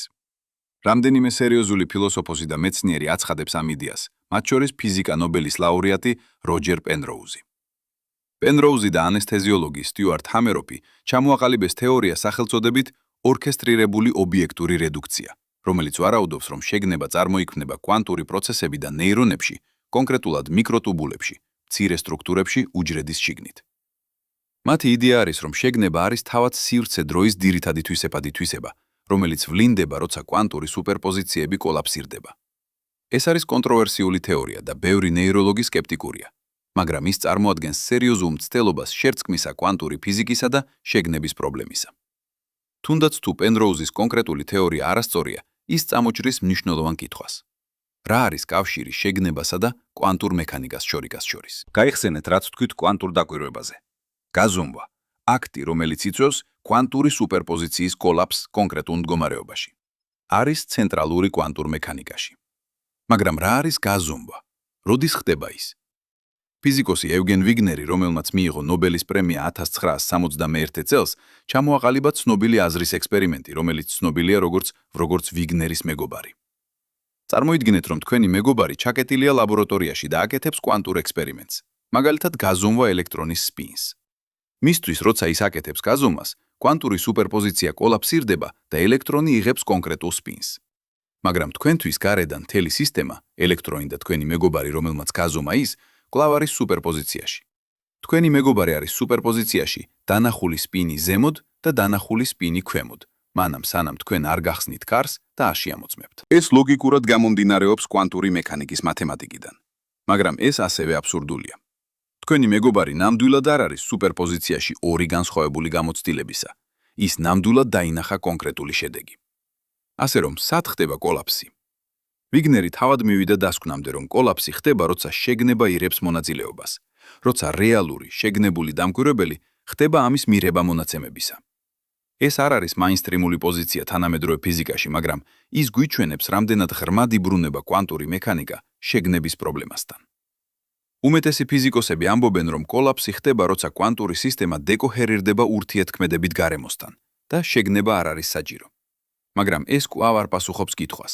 რა არის დეკოჰერენცია თუ არა ინფორმაციის გადაცემა და რა არის ინფორმაცია? აქ ჩვენ ბრუნდებით ჯონ არჩიბალდ უილერის იდეასთან, ის ბიტიდან. უილერი, ერთ-ერთი დიდი ფიზიკოსი მე-20 საუკუნის, ვარაუდობდა, რომ ინფორმაცია არის ყველაზე ფუნდამენტური კატეგორია რეალობაში. არა მატერია, არა ენერგია, არამედ ინფორმაცია. ყველაფერი სხვა, ის მოდის ინფორმაციიდან, ბიტი. თუ ეს მართალია, მაშინ თქვენი შეგნება, რომელიც არის ინფორმაციის დამუშავების კონკრეტული შაბლონი, არის არანაკლებ რეალური, ვიდრე ატომები, რომელთაგან დამზადებულია თქვენი ტვინი. ფაქტობრივად, რამდენიმე აზრით, ის შეიძლება იყოს უფრო ფუნდამენტური, რადგან ატომები თავისთავად შეიძლება იყოს მხოლოდ ინფორმაციის ორგანიზაციის გზები. და თუ ინფორმაცია არასოდეს ქრება, თუ ეს არის ფუნდამენტური კანონი ფიზიკაში, მაშინ ის ინფორმაცია, რომელიც ქმნის თქვენს შეგნებას, ასევე არასოდეს ქრება. ის ტრანსფორმირდება, გადადის სხვა ფორმებში, ინტეგრირდება სამყაროს უფრო დიდ ინფორმაციულ სტრუქტურაში, მაგრამ არ განადგურდება. რას ნიშნავს ეს პრაქტიკულად? ეს ნიშნავს, რომ სიკვდილი არ არის ანიჰილაცია, განადგურება. ის არის ტრანსფორმაცია. თქვენი ინდივიდუალური ეგო, თქვენი განცდა მეობის, რომელიც დამოკიდებულია თქვენი ტვინის კონკრეტულ მუდმივად განახლებად შაბლონზე, შეწყვეტს არსებობას იმ ფორმით, როგორც თქვენ ახლა იცნობთ მას. მაგრამ ინფორმაცია, რომელიც შეადგენდა იმ შაბლონს, თქვენი მოგონებები, თქვენი ხასიათი, თქვენი გავლენა სამყაროზე, გაგრძელდება, კოდირებული თქვენი ატომების გაფანტულ მდგომარეობებში, თქვენს კვანტურ კავშირებში სხვებთან, თქვენს გავლენაში მომავალზე. ეს შეიძლება ნუგეში იყოს, ან შეიძლება არა. ეს დამოკიდებულია იმაზე, რაც ყველაზე მეტად აფასებთ. თუ თქვენი მეობის გრძნობა, კონკრეტული უწყვეტი სუბიექტური გამოცდილება არის ის, რასაც აფასებთ, მაშინ ფიზიკა გვთავაზობს მცირე ნუგეშს. ეს გამოცდილება დამოკიდებულია კონკრეტულ, მუდმივად ფუნქციონირებულ ტვინზე და როცა ის ტვინი კვდება, ეს გამოცდილებაც ხდება. მაგრამ თუ თქვენ აფასებთ იმას, რომ თქვენ არსებობდით საერთოდ, რომ თქვენ იყავით ნაწილი სამყაროს უზარმაზარი, რთული, საოცარი რაღაც ჯაჭვისა, მაშინ ფიზიკა გვთავაზობს ერთგვარ უკვდავებას. თქვენ იყავით. თქვენი არსებობა დატოვა კვალი სამყაროს ქსოვილში. კვალი, რომელიც არასოდეს ფუნდამენტურად ვერ გაქრება. რას ფიქრობთ ამ იდეაზე? ქმნის თუ არა ის განსხვავებულ დამოკიდებულებას სიკვდილის მიმართ? ან თქვენი ცხოვრების ახლა აქ და ეხლა ნიშნულობის მიმართ? დარჩით ჩემთან. რადგან ახლა ჩვენ უნდა წავიდეთ უფრო ღრმად, რათა გავიგოთ რა შეიძლება ნიშნავდეს ყოველივე ეს იმის შესახებ, თუ რა არის სამყარო თავისთავად. რადგან თუ შეგნება არის ფუნდამენტური და თუ ინფორმაცია არასოდეს ქრება, მაშინ შესაძლოა სამყარო თავად არის ცოცხალი, შეგნებული, თვითორგანიზებული სისტემა, გიგანტური, კოსმოსური გონება, რომლისი ნაწილი ჩვენ ვართ. წარმოიდგინეთ, რომ შეგიძლიათ გასვლა დედამიწის ზედაპირიდან და დაიწყოთ მოგზაურობა ზევით, უფრო და უფრო შორს. პირველად ხედავთ თქვენს ქალაქს როგორც სინათლის ქსელს ბნელში. შემდეგ მთელ ქვეყანას, კონტინენტს, პლანეტას. დედამიწა ხდება ცისფერი მარგალიტი ბნელ სივრცეში. მზის სისტემა, პატარა ოჯახი ქვების და აირების, მზის გარშემო. შემდეგ რა? თქვენ აგრძელებთ მოძრაობას გარეთ და ახლა ხედავთ რაღაც საოცარს. ნამდვილად ვარსკვლავები, რომლებიც ჩანდნენ როგორც ცალკეული წერტილები ზეცაში, არიან ნაწილი გიგანტური სპირალური სტრუქტურისა, ჩვენი გალაქტიკა, ლაქტეის გზა. 200 მილიარდი ვარსკვლავი, ორგანიზებული გიგანტურ მორევში, რომელიც ტრიალებს ყოველ 200 მილიონ წელიწადში ერთხელ. მაგრამ დარჩით ჩემთან, რადგან ეს მხოლოდ დასაწყისია. როცა გასცდებით ლაქტეის გზას და გავრცელდებით უფრო შორს, თქვენ იწყებთ ხილვას რარაცისას, რაც ფუნდამენტურად შეცვლის თქვენს გაგებას სამყაროს ბუნების შესახებ. გალაქტიკები და მათ ტრილიონები არ არიან გადანაწილებული შემთხვევითად. ისინი ორგანიზებულნი არიან უზარმაზარ ქსელად, ძაფების და კვანძების მსგავს სტრუქტურაში, რომელსაც ასტროფიზიკოსები უწოდებენ კოსმოსურ ქსოვილს. ეს სტრუქტურა ნამდვილად არსებობს. ტელესკოპებმა დააბეგრეს მილიონობით გალაქტიკა და დაადგინეს მათი პოზიციები სამგანზომილებიან სივრცეში. და რაც აღმოაჩინეს, შემაძრწუნებელია. გალაქტიკები ქმნიან ძაფებს, გრძელ თხელ ჯაჭვებს, რომლებიც კვეთენ სამყაროს. ეს ძაფები ხვდებიან კვანძებში, სადაც ათასობით გალაქტიკა იკრიბება კლასტერებად. ხოლო კლასტერებს შორის არიან უზარმაზარი თითქმის ცარიელი სივრცეები, რომლებსაც უწოდებენ ნეიშენებს, იქ სადაც თითქმის არაფერია. როცა ყურებთ ამ სტრუქტურას მთლიანობაში, ის გასაოცრად გავს რაღაცაზე ძალიან ნაცნობზე. ის გავს ნეირონულ ქსელს. გაიხსენეთ ის კვლევა, რომელიც ვახსენეთ დასაწყისში. ასტროფიზიკოსი ფრანკო ვაცა და ნეირობიოლოგი ალბერტო ფელეტი შეადარეს ადამიანის ტვინის სტრუქტურა სამყაროს მასშტაბურ სტრუქტურასთან 2030 წელს. მათ აღმოაჩინეს, რომ ორივე სისტემა ფლობს იგივე სტატისტიკურ თვისებებს. ძაფების და კვანძების ქსელი, რომელშიც ინფორმაცია მოძრაობს და ამუშავდება, კოსმოსურ ქსოვილში გალაქტიკები არიან როგორც ნეირონები. ძაფები მუქი მატერიისგან, რომლებიც აკავშირებენ მათ, არიან როგორც აქსონები, კავშირები, რომლებიც გადასცემენ ინფორმაციას. და ისევე როგორც თქვენს ტვინში, სადაც ნეირონები, რომლებიც ხშირად ურთიერთქმედებენ, ქმნიან უფრო ძლიერ კავშირებს, კოსმოსურ ქსოვილშიც გალაქტიკების კლასტერები, რომლებიც ხშირად ურთიერთქმედებენ გრავიტაციულად, ავითარებენ უფრო მკვრივ კავშირებს და უფრო ეფექტურ გზებს მატერიისა და ენერგიის გაცვლისთვის. სამყარო მართლაც სწავლობს და იხსენებს, იგივე მექანიზმების გამოყენებით, როგორც თქვენი twin. ეს არ არის მხოლოდ მეტაფორა.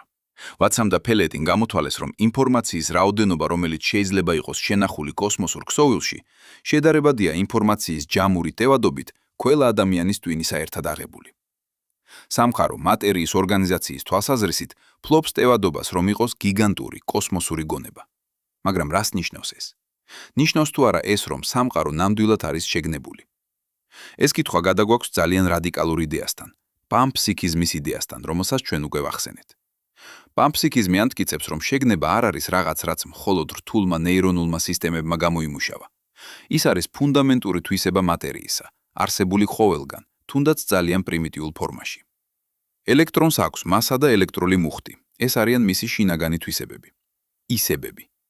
პანფსიქისტები ამბობენ, რომ მას ასევე შეიძლება ჰქონდეს ძალიან პრიმიტიული, უაღრესად მარტივი ფორმა გამოცდილებისა. რაღაც ისე მარტივი, რომ ჩვენ ვერც კი წარმოვიდგენთ, მაგრამ რაღაცაა, რაც ნიშნავს იყო ელექტრონი. როცა ელექტრონები ორგანიზდებიან ატომებად, მათი პრიმიტიული გამოცდილებები აერთიანებს უფრო კომპლექსურ შაბლონებად. როცა ატომები ქმნიან მოლეკულებს, შაბლონები კიდევ უფრო კომპლექსურდება. როცა მოლეკულები ქმნიან უჯრედებს, შემდეგ ორგანიზმებს, შემდეგ ნეირონულ სისტემებს, გამოცდილება ხდება სულ უფრო მდიდარი, უფრო რთული, უფრო ინტეგრირებული. და საბოლოო შედეგია თქვენ, შეგნებული ადამიანი, რომელსაც აქვს მდიდარი, კომპლექსური შიდა ცხოვრება, აზრების, გრძნობების, მოგონებების. მაგრამ ეს აღმოცენდა არ არსებობიდან არ არის. ის არის გაძლიერება, კომბინაცია იმის, რაც უკვე იყო ყოველ ბაზისურ დონეზე. თუ ეს მართალია, მაშინ სამყაროც, როგორც ერთიანი სისტემა, შეიძლება ფლობდეს რაღაც ფორმის შეგნებას.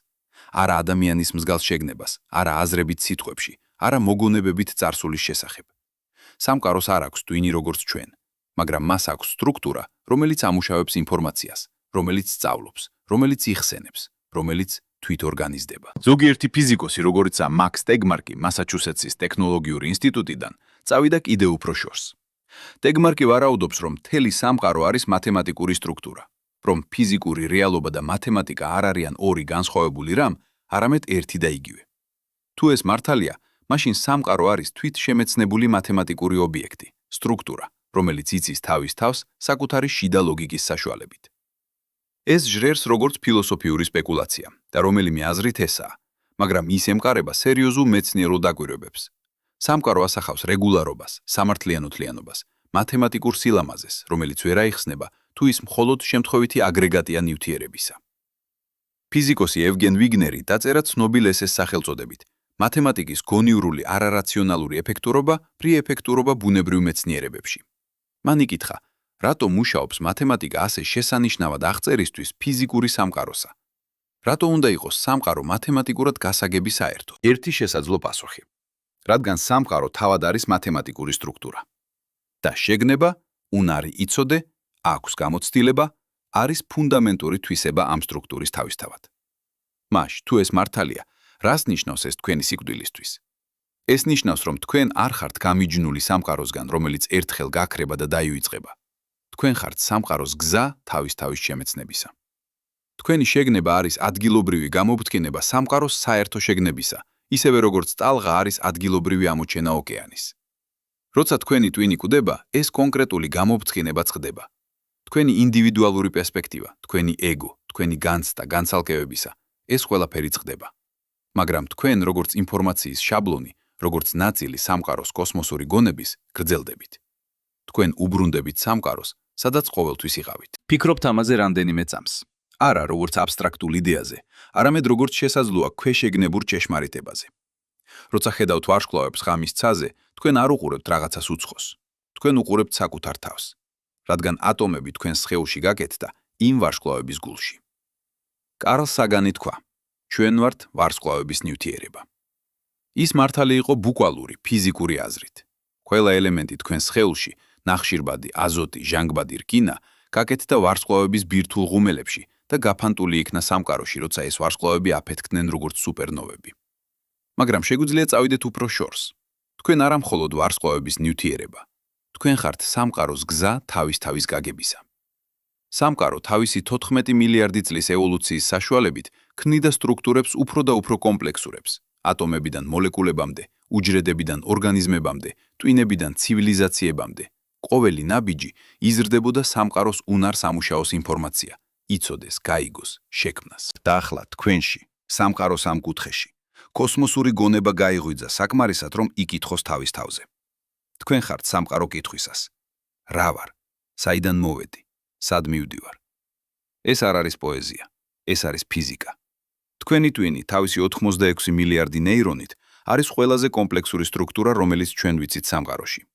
ის ამუშავებს ინფორმაციას სიჩქარით და მოცულობით, რომელიც აჯობებს ნებისმიერ კომპიუტერს. და ყველაფერი, რაც თქვენ აზროვნებთ, გრძნობთ, იცით, ყველაფერი ეს არის ინფორმაცია, რომელიც სამყარომ შექმნა, რათა გაიგოს თავისი თავი. მაშ, სად მიდის თქვენი სული სიკვდილის შემდეგ? შესაძლოა უკეთესი კითხვა იქნება, ვისი სულია თქვენი სული? რადგან თუ თქვენ ხართ ნაწილი სამყაროს შეგნებისა, მაშინ თქვენი სული არ არის ცალკე პერსონალური ქონება, ის არიხა კოსმოსურ ოკეანეში და როცა ტალღა ეცემა, წყალი რჩება. რას ფიქრობთ ამ პერსპექტივაზე? ქმნის თუ არა ის განსხვავებულ დამოკიდებულებას თქვენი ცხოვრების მიმართ, თქვენი სიკვდილის მიმართ, თქვენი კავშირის სხვებთან და სამყაროსთან მთლიანობაში, დარჩით ჩემთან. რადგან ახლა ჩვენ უნდა გაუმკლავდეთ ერთ უმნიშვნელოვანეს კითხვას. რა ხდება მეცნიერებაში, რაც არ მოხსენებულია? რა თქმა უნდა, ვისაუბრეთ მშვენიერ თეორიებზე და გასაოცარ დაკვირვებებზე, მაგრამ რა არის ის, რასაც მეცნიერები გვიწუნებენ სიჩუმეში? რა საიდუმლოებები კვლავ უპასუხოა? მაშ ასე, მოდით ვიყოთ სრულიად გულწრფელები ერთი წუთი. ყველაფერი, რაც ჩვენ აქამდე განვიხილეთ, კვანტური დაგროვება, ინფორმაციის შენარჩუნება, კოსმოსური ქსელის მსგავსება ნეირონულ ქსელთან, ეს ყველაფერი მართალია. ესენი არის რეალური მეცნიერული აღმოჩენები, გამოქვეყნებული რეცენზირებულ ჟურნალებში, დადასტურებული ექსპერიმენტებით. მაგრამ აქ არის ის, რასაც მეცნიერები ნაკლებად საუბრობენ საზოგადოებისთვის. ჩვენ არ ვიცით, რას ნიშნავს ეს. ჩვენ ვიცით, რომ ინფორმაცია არ იკარგება, მაგრამ არ ვიცით, სად მიდის ის, სვიცით, სად მიდის ის, როცა დეკოჰერირდება. ჩვენ ვიცით, რომ კვანტური დაგროვება რეალურია, მაგრამ არ ვიცით, როგორ ემთხვევა ეს სივრცისა და დროის კლასიკურ აღწერას. და რაც შეეხება შეგნებას, ჩვენ არც კი ვიცით, როგორ დავიწყოთ მიდგომა ამ პრობლემისადმი. დევიდ ჩალმერსი, ფილოსოფოსი, რომელმაც ჩამოაყალიბა მძიმე პრობლემა შეგნებისა, თავად აღიარებს. ჩვენ შეიძლება არასოდეს გავიგოთ, როგორ წარმოშობს ფიზიკური პროცესები სუბიექტურ გამოცდილებას. არა იმიტომ, რომ ჩვენ სუსტები ვართ, არამედ იმიტომ, რომ შეიძლება არ არსებობდეს ხიდი ობიექტური და სუბიექტური შორის, რომელიც შეიძლება იყოს გასაგები ისე, როგორც ჩვენ გვესმის სხვა საკითხები ფიზიკაში. მაგრამ აქ არის რაღაც, რაც კიდევ უფრო მეტად დამაფიქრებელია. არსებობს ექსპერიმენტები, რომლებიც ვერ გაიმეორა. მკვლევარები, რომლებიც ამტკიცებენ შედეგებს, რომლებსაც სხვები ვერ ადასტურებენ. თუნდაც ის კვლევა, რომელსაც ჩვენ ვახსენეთ, ვაცასა და ფელეთის შედარება ტვინისა და კოსმოსური ქსელის, არის სტატისტიკური ანალიზი.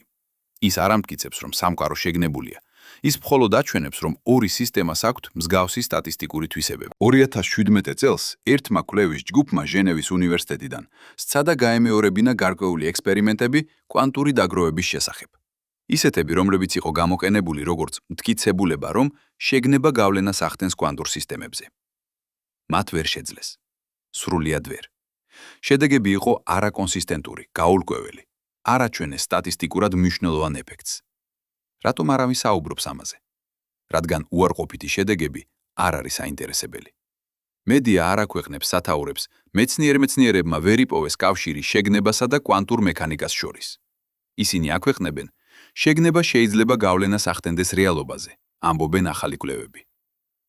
ეს არის პრობლემა თანამედროვე მეცნიერებაში, პუბლიკაციების ნიღაბი. კვლევარებს უნდათ გამოაქვეყნონ პოზიტიური შედეგები, რათა მიიღონ დაფინანსება, განავითარონ კარიერა.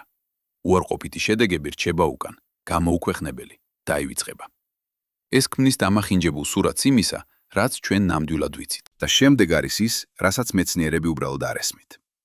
სამი კითხვა, რომელზეც თანამედროვე ფიზიკა ვერ პასუხობს. პირველი. რატომ კოსმოლოგიური მუდმივა აქვს ზუსტად ეს მნიშვნელობა?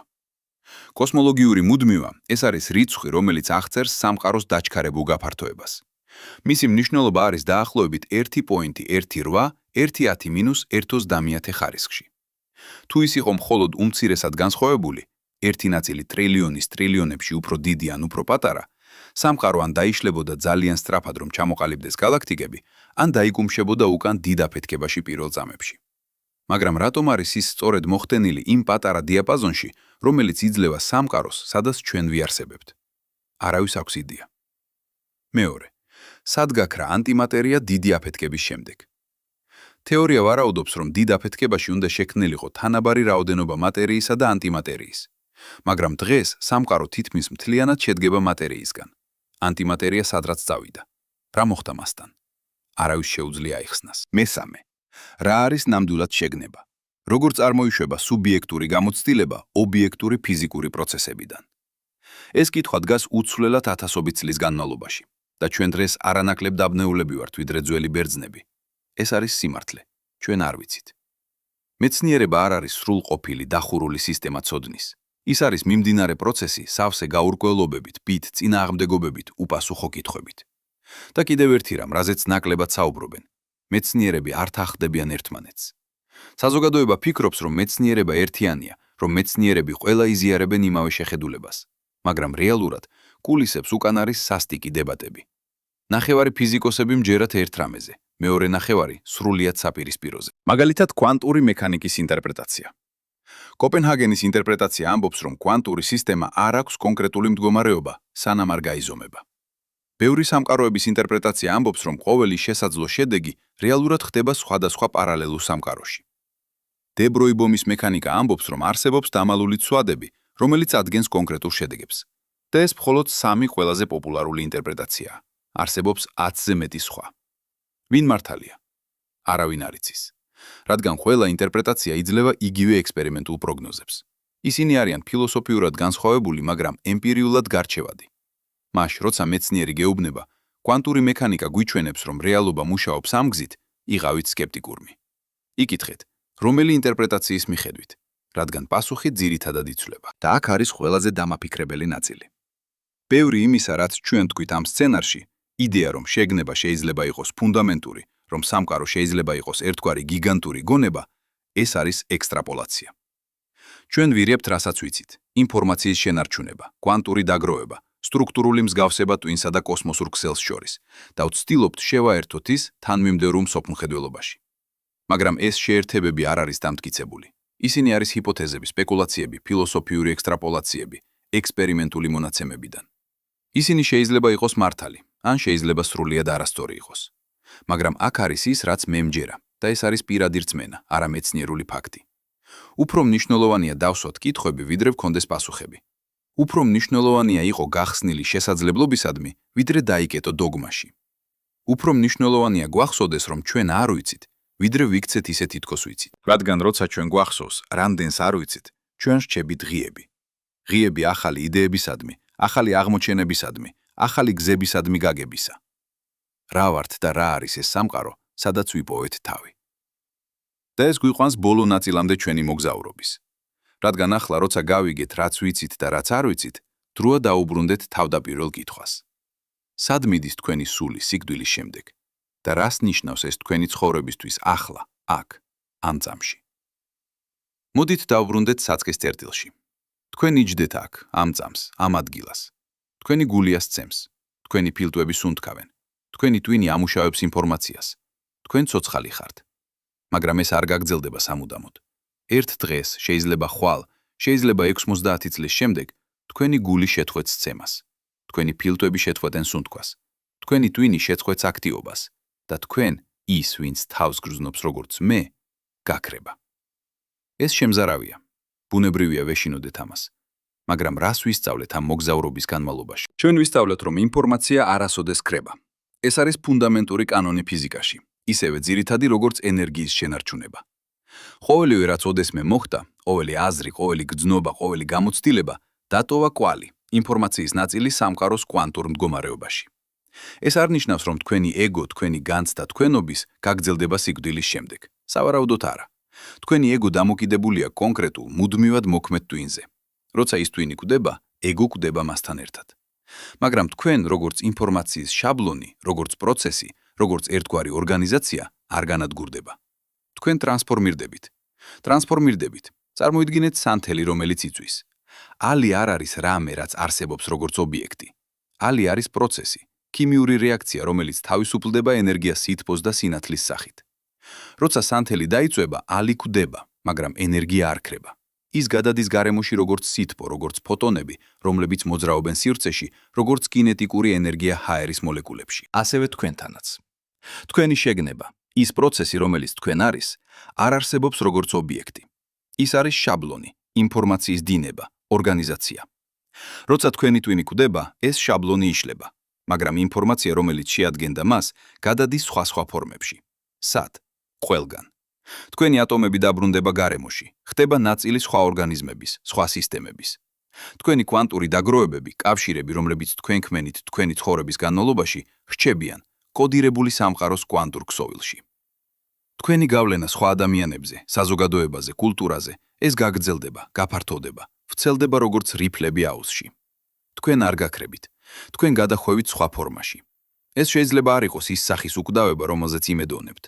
ბევრი ადამიანი მოისურვებდა, რომ არსებობდეს უკვდავება პირადი იდენტობის, ცნობიერება, რომ მე გაგრძელდება სიკვდილის შემდეგ, რომ ეს კონკრეტული პერსპექტივა, ეს თავი არ დაიკარგება. მაგრამ ფიზიკა გვთავაზობს განსხვავებულ სახის უკვდავებას, ტრანსფორმაციულ უკვდავებას. თქვენ ყოფილხართ.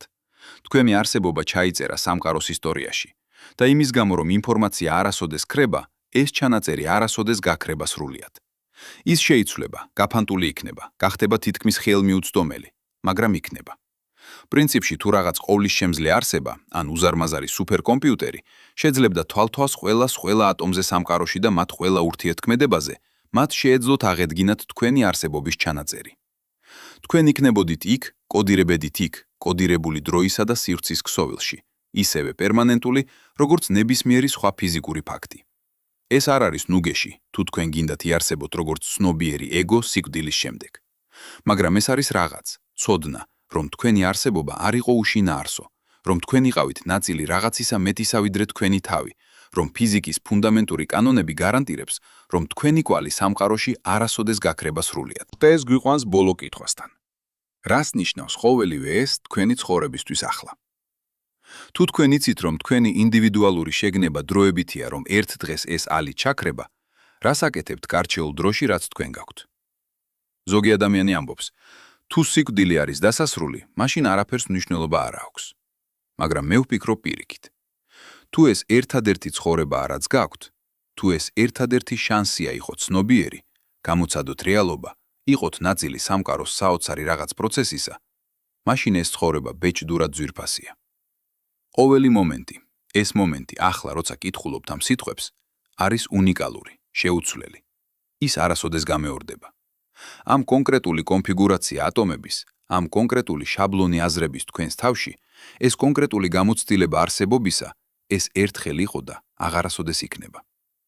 რას აკეთებთ ამით? ზოგი ირჩევს ბეჭდურად, სერიოზულად მიიღოს ეს. ისინი ცდილობენ ჩაიწერონ ყოველი სეკუნდი, მიიღონ მაქსიმალური გამოცდილება, მიაღწიონ მაქსიმალურ მიღწევებს. ისინი ცდილობენ დატოვონ კვალი, წიგნები, ხელოვნება, აღმოჩენები, შვილები, რაღაც რაც გაგრძელდება მათ შემდეგ. სხვები ირჩევენ უფრო მშვიდ მიდგომას. ისინი ხდებიან თანაგრძნობამდე, კეთილგანწყობამდე, კავშირთან.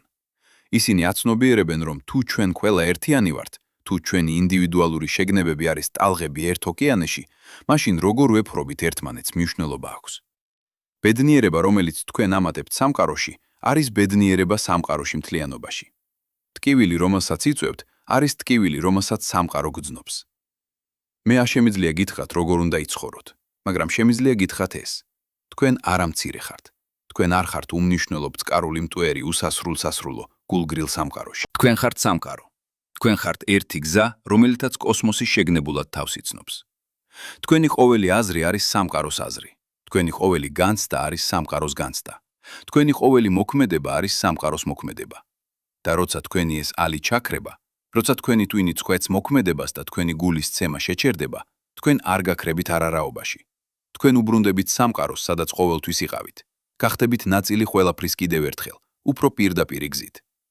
ინფორმაცია, რომელიც იყო თქვენ, გაგრძელდება.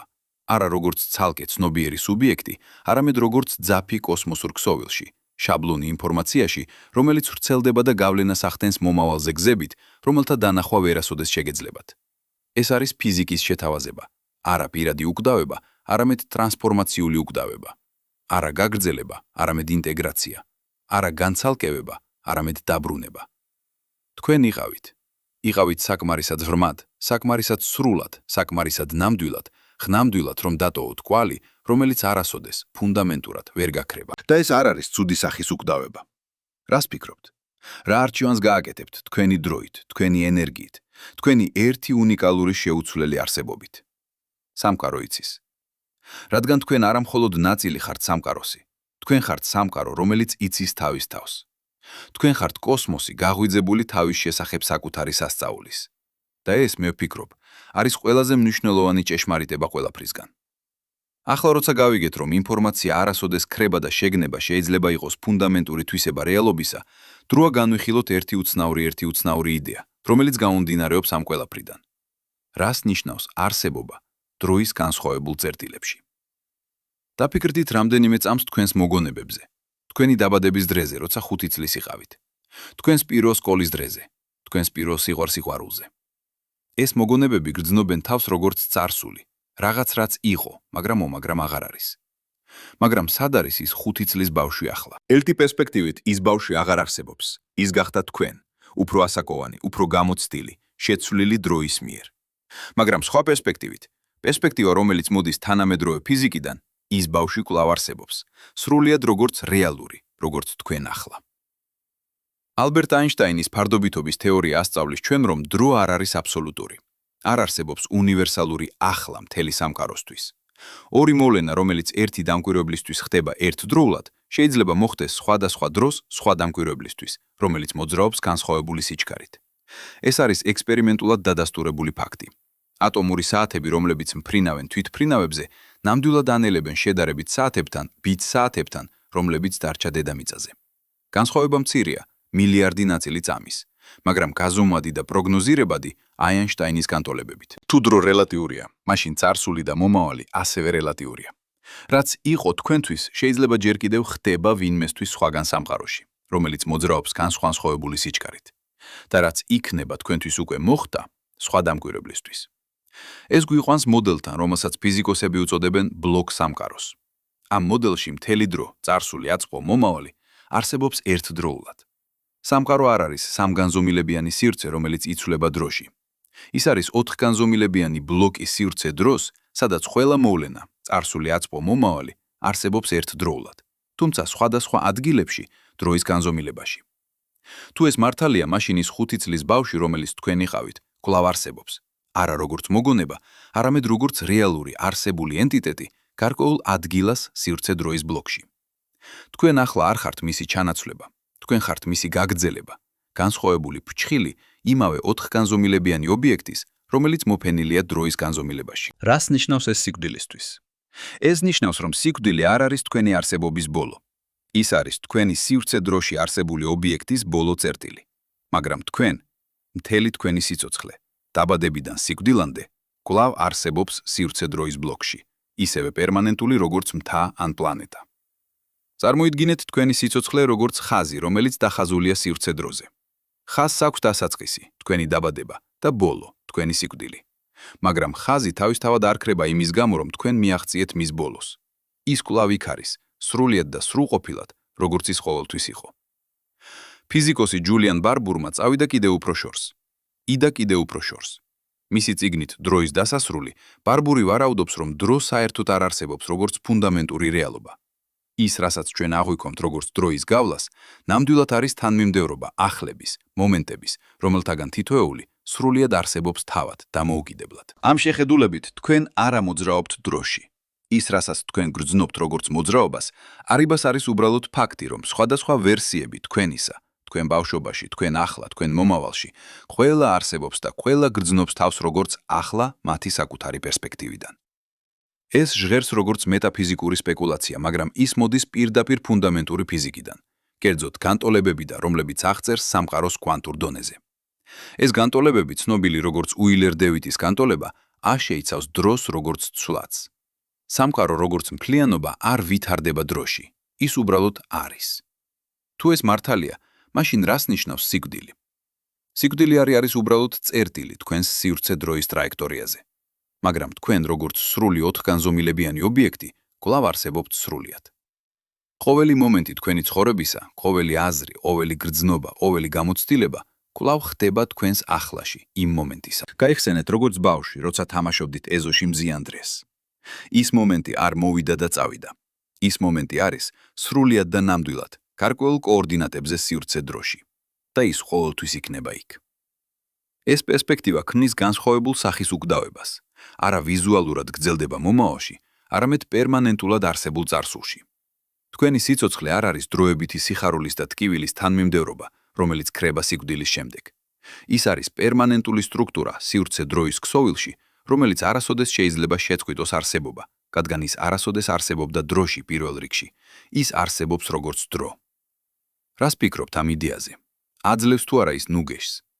თუ საშინელს გახდის მომენტებს ტკივილისა და ტანჯვის, იმ ცოდნით, რომ ისინი ყოველთვის ხდება სადღაც სივრცე დროში, C დროში. ან შესაძლოა ეს გვიჩვენებს რაღაც უფრო ვრმას, რომ გამოყოფა წარსულს, აწმყოსა და მომავალს შორის, როგორც აინშტაინი თავად წერდა მეგობარს მის სასიკვდილო დაწოლაზე, არის ჯიუტი ილუზია.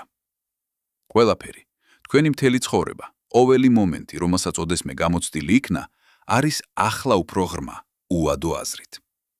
მაგრამ ჩვენ უნდა წავიდეთ კიდევ უფრო ღრმად, რადგან აქ არის ყველაზე რადიკალური იდეა ყველასგან. რა მოხდება თუ სიკვდილი არ არის დასასრული, არა მხოლოდ იმიტომ, რომ თქვენი ინფორმაცია გრძელდება ან თქვენი სიცოცხლე არსებობს სივრცე დროში, არამედ იმიტომ, რომ შეგნება ნამდვილად არის ფუნდამენტური და არასოდეს იწყება ან თავრდება. ზოგიერთი ფიზიკოსი და ფილოსოფოსი ამტკიცებს რაღაც უცნაურს, რომ შეგნება არ არის პროდუქტი ტვინების. ტვინები არის რეცეპტორები, ანტენები, რომლებიც იჭერენ ბი, რომლებიც იჭერენ შეგნებას ისევე, როგორც რადიო იჭერს რადიოტალღებს. როცა ტვინი კვდება, ის შეწყვეტს შეგნების მიღებას, მაგრამ შეგნება თავად, როგორც ფუნდამენტური ველი რეალობის, გრძელდება. ეს იდეა, ცნობილი როგორც შეგნების ფილტრის თეორია, დამოუკიდებლად ჩამოყალიბებული იქნა რამდენიმე აზროვნების მიერ მთელი ისტორიის განმავლობაში. ფილოსოფოსმა ჰენრი ბერგსონმა 1913 წელს ამტკიცა, რომ ტვინი მოქმედებს როგორც რედუქციული სარქველი. ფილტრავს ჰაერიდან ჰაერის შეგნების უდიდესი ველი, რათა წარმოქმნას ვიწრო ნაკადი ინდივიდუალური ადამიანის გამოცდილების. თანამედროვე თეორიები წავიდნენ კიდევ უფრო შორს. ფილოსოფოსმა ბერნარდო კასტრუპმა, რომელსაც აქვს PhD კომპიუტერულ ინჟინერიაში და დაწერა რამდენიმე წიგნი მეტაფიზიკაზე, ვარაუდობს, რომ მთელი ფიზიკური რეალობა არის გამოვლენა უნივერსალური შეგნების, რაღაც მსგავსი კოსმოსური გონების იდეისა, მაგრამ უფრო პირდაპირ ჩამოყალიბებული. მისი ხედვით, ინდივიდუალური ადამიანები არიან როგორც გრიგალები უზარმაზარ ოკეანეში. გრიგალი გრძნობს თავს როგორც ცალკე. მას აქვს საკუთარი ფორმა, საკუთარი მოძრაობა, საკუთარი ცხოვრების ციკლი. მაგრამ ის არასოდეს არ იყო ნამდვილად გამიჯნული ოკეანისგან. როცა გრიგალი კვდება, ის უბრალოდ უბრუნდება ოკეანეს. წყალი არსად არ მიდის. ის უბრალოდ წყვეტს იმ კონკრეტული ფორმის შენარჩუნებას.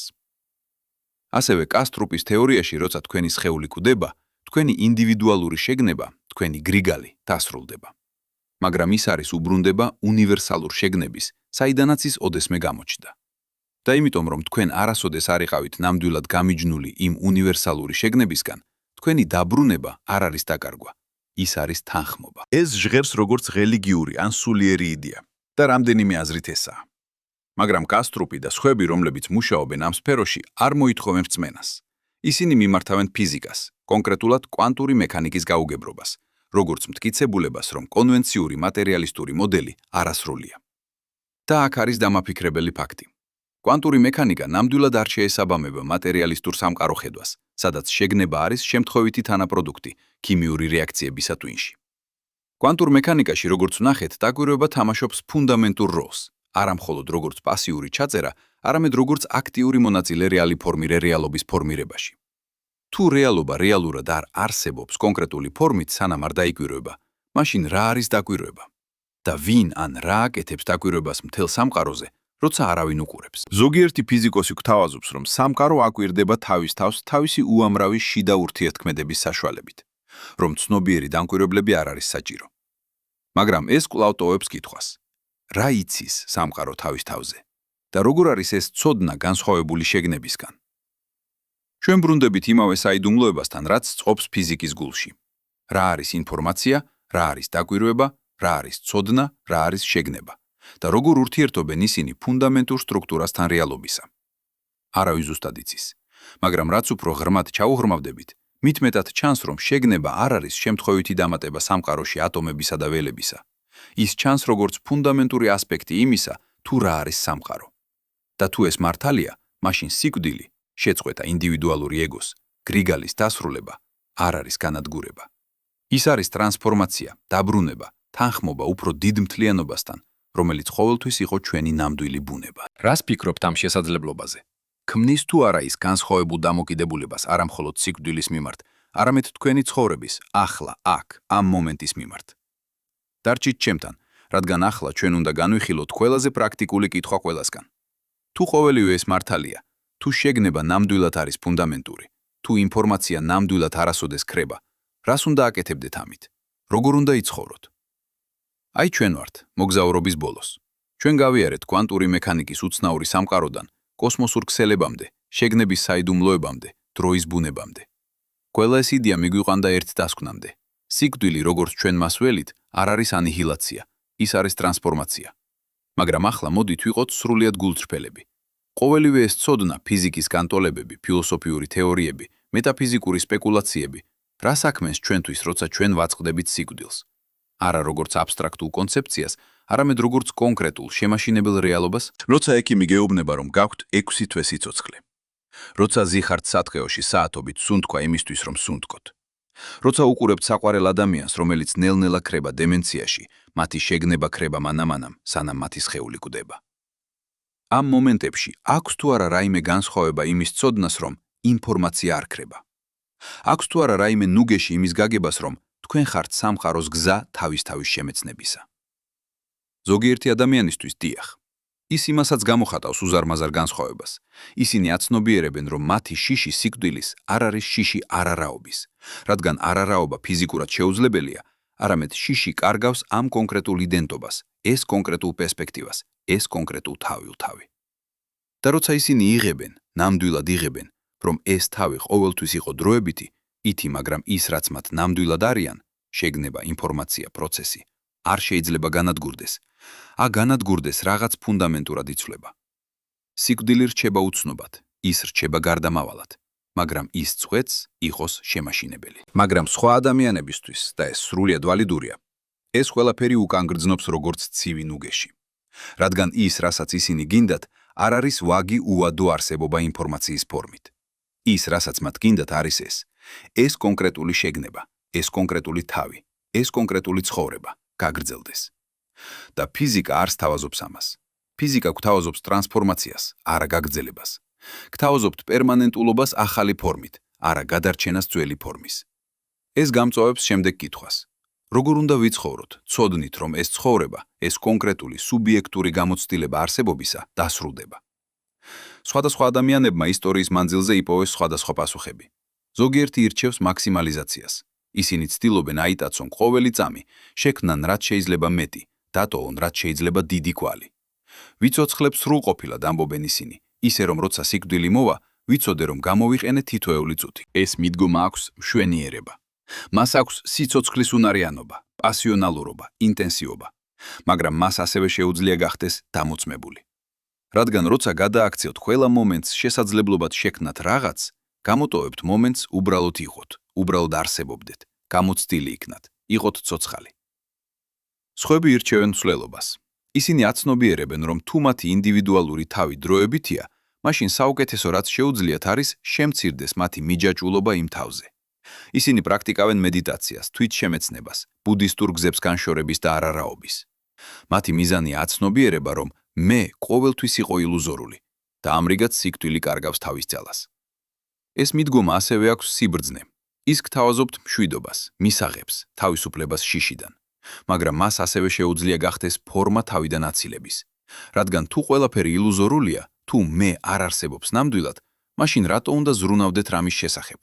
რატო უნდა ვიმოქმედოთ, შევქმნათ, ვიბრძოლოთ უსამართლობის წინააღმდეგ? მესამე ჯგუფი ირჩევს კავშირს. ისინი აცნობიერებენ, რომ თუ ჩვენ ყველა ნამდვილად ვართ ნაწილები ერთი უფრო დიდი მთლიანობის, ტალღები ერთ ოკეანეში, მაშინ გზა უკვდავებისკენ არის არა ინდივიდუალური გადარჩენის, არამედ უფრო ღრმა კავშირის მეშვეობით სხვებთან. როცა ვყვარობთ, როცა ვთანაგრძნობთ, როცა ვამცირებთ საზღვრებს ჩვენს მე და ისინი შორის, ჩვენ აცნობიერებთ რაღაც, რაც უფრო ფუნდამენტურია ვიდრე ინდივიდუალური ეგო. ეს მიდგომა მშვენიერია თავისი გადანახება, მაგრამ მას ასევე შეუძლია გახდეს საშუალება თავიდან აცილების პირადი პასუხისგებლობის. რადგან თუ ჩვენ ყველა ერთი ვართ, მაშინ ვინ პასუხისგებელია? ვის აქვს საშუალება აერჩიოს, იმოქმედოს, შეცვალოს რამე? მე ვფიქრობ, სიმართლე არის, რომ არც ერთი ეს მიდგომა არის სრულყოფილი. ყოველი იჭერს ნაწილს რეალობისა, მაგრამ არც ერთი იჭერს მთლიანობას. რადგან სიმართლე არის, რომ თქვენ ლე არის, რომ თქვენ ორივე ხართ. თქვენ ხართ დროებითი ტალღა და უადო ოკეანე. თქვენ ხართ კონკრეტული, უნიკალური ინდივიდუალურობა და თქვენ ხართ უნივერსალური შეგნება.